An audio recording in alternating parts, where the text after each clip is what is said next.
Here's what you can do to dominate lane as Yunara right from level 1. As soon as the clock hits 15 seconds, move right into the middle bush. You want to ward it as soon as possible. This way, you will have information if the enemy team has warded the middle bush as well, or if they're crossing it on their own. So this way, you just get a lot of information. Our goal now is to hit the wave even before the minions touch each other. We want to start stacking Q as early as possible, which is going to allow us to trade. We can start trading with the enemy ADC once we have 6 stacks, or we can look to punish them when they use a spell to push the wave. I recommend 2 ways of trading at level 1. You can go for auto Q, auto. So this is going to be the auto attack reset into the second auto, and this way, you cut the trade short before they can go for PTA procs or before the enemy support can join in and deal damage to you as well. This is usually when trades can get a little bit iffy for Yunara. What can happen is that you are attacking one enemy and then the support comes in, they start attacking you,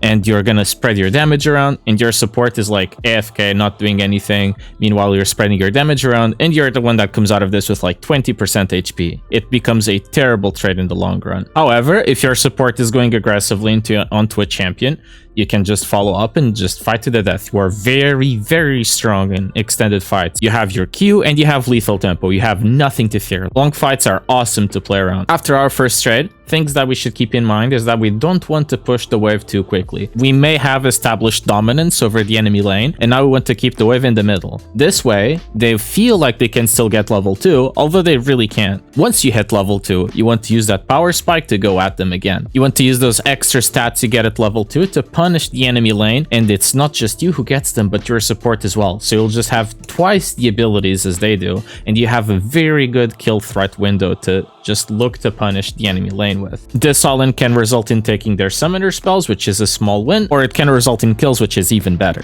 If you don't get to all-in, then you also have a choice. Do you want to crash 2 waves, or do you want to wait for a 3rd wave? There's actually pros and cons to both of these. If you crash 2 waves, you have a very good war timer, so you can play around the enemy jungler. However, if you decide to crash 3 waves, you ideally have your 2 stacked waves that you're pushing into their tower meet their 3rd wave. This way, the minions will start hitting each other and get their HP thresholds to a really weird point for the enemy ADC to last it, which makes it a lot more difficult for him to CS, therefore giving you a gold lead. So now the question you may ask is, what if I don't have access to this middle bush? What if my support is AFK? What do I do? If you are in a numbers disadvantage or you don't want to fight without a minion wave, what you can do is you just back off to your tower. You have the information that they're coming for you. You just use that information because you have the word. You just know they're there. You can play around it. I hope this was useful for you. Let me know how your level 1s are going. If you like this information, you can like and subscribe. And I hope to keep delivering the same kind of quality content. Take care and see you next time. Bye.